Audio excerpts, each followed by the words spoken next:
Hello, everybody, and welcome back to College Football Corner. Kevin Walsh alongside Jersey Joe Archino. As always, we are now 5 weeks into the season. There have been plenty of upsets, a lot of things to talk about, and maybe the biggest thing is Alabama getting back to their winning ways. And I'll ask you, is Alabama's loss to Ole Miss more of a fluke, or was Georgia maybe a little overhyped?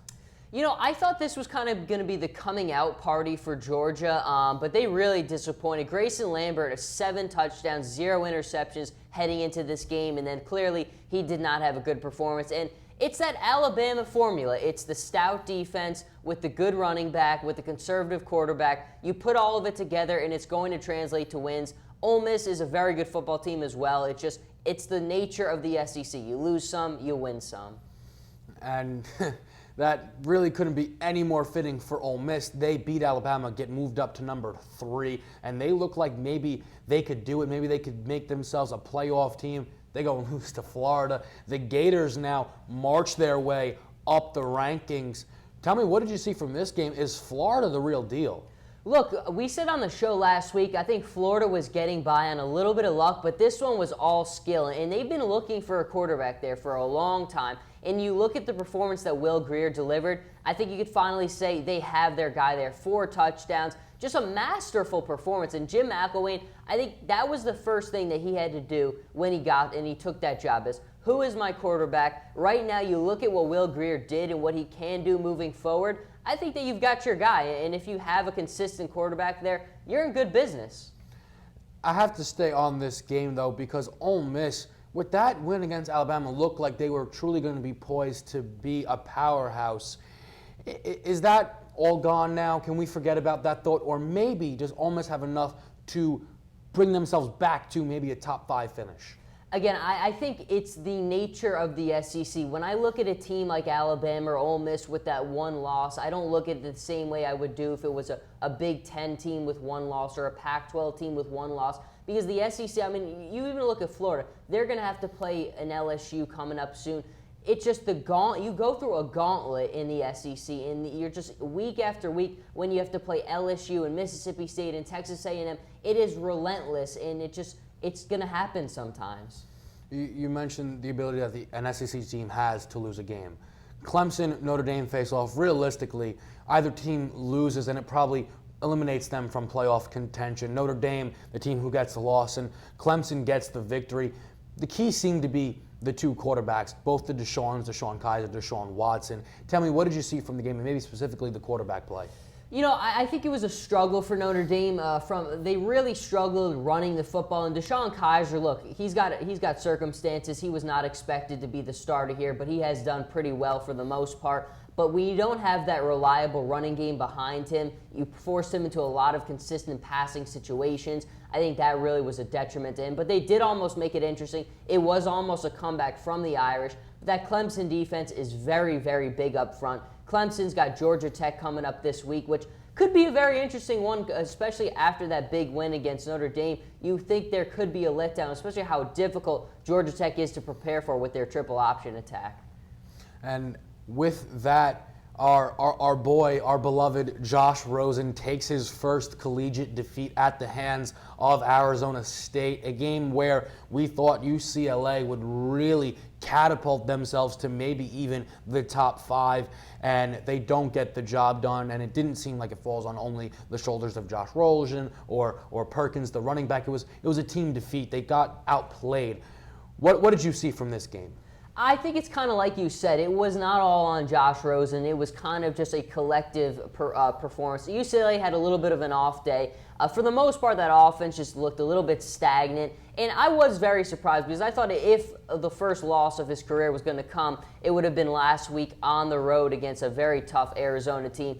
But they do lose this one against Arizona State. And again, Josh Rosen is very, very young. He still showed some good poise in this game. He's just going to continue to get better and better from here. And he's got a perfect opportunity to bounce back against Stanford in their next matchup, which Stanford, who is playing extremely well, this could be a monumental leap in the career of Josh Rosen, depending on how well he plays this game. Now, we will use that to bring us into our pick'ems. Now, truthfully, Jersey Joe, but you haven't been on the money yet. Maybe we can right the ship this week. We'll start off with the matchup down south in Florida, FSU against the U. A historic game here. Now, the U obviously out of their glory days, and FSU with Everett Golson has looked pretty sharp this season. Is there maybe an upset in the works? Well, I mean, man, you're not kidding. 0-4 the last week. My girlfriend had better picks than I did, but I checked with her, and she kind of helped me out. So I think I'm back on track this week. I'm going to go with Florida State here. I really like the rivalry we have here. Miami has not won here in about 6 years. So they've got a little bit of momentum that they want to come into this game with. I like Brad Kai. I think he's had a very good season with them so far. Al Golden's defense is very stout. But Florida State being the home team, I think they will get enough pressure and they'll be able to run the ball effectively. Everett Golson will have a nice day passing the football. It'll be close, as I think most of these games usually are, because when you look at both teams, they are very similar with the way that they're built. But I think Florida State, I'm going to go with them being the home team here. Well, I'm definitely going to agree on that one. FSU has looked like a legitimate playoff contender so far, and the U is still way out of their glory days, and I think it's going to still be a long while before we get back to those. Now, Georgia, who we mentioned earlier on in the show, is going to be moving to Tennessee, a big game for them, a must-win if they really, if they want to keep their season alive. Do the Bulldogs do that in this one? This is a difficult one to pick. I mean, this is one of those classic physical, just gut-out brawls between two great SEC programs.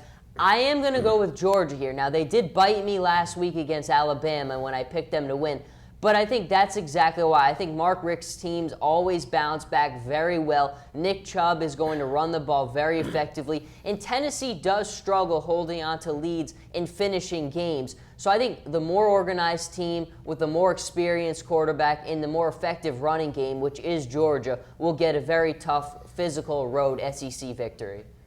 If it is the SEC, as you mentioned, it will be a tough one.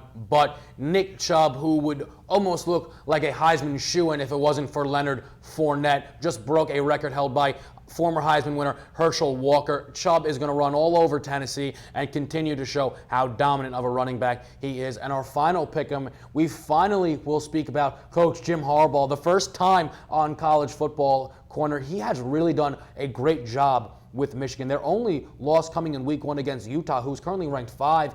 They are been showing that they're a legit team out here. They are going to eventually down the road play Michigan State and Ohio State to really make some big statements if they can get a win in either game. They're going up against Northwestern, a team who has impressed though as well. Where do you see this one? How do you see it shaking out? Look, this is as good as it gets. Pat Fitzgerald is one of the best in the business, and same thing with Harbaugh. I think when you look at Michigan, their last 2 games, they've blanked their opponents, have not given up a point in their last 2 games. And that's the one thing. The only question with Harbaugh taking over at Michigan was how long was it going to take him to kind of put his footprint over this program? I thought it was going to take him a little bit of time because he got a little bit of a late jump on the recruiting and putting his staff together. But, I mean, he is just plunging forward, plunging ahead. And let's be honest, I don't know if Ohio State has really solidified themselves as the undisputed, undefeated champions yet. So I think they have a shot here, and if you look at how his team continues to progress and continue to build, they might have an interesting shakeup in that Big Ten. But I think at the end of the day, they will win this game. Northwestern is just not at the same level. Pat Fitzgerald does a great job there with everything that he has to work with, but Michigan is just the better program.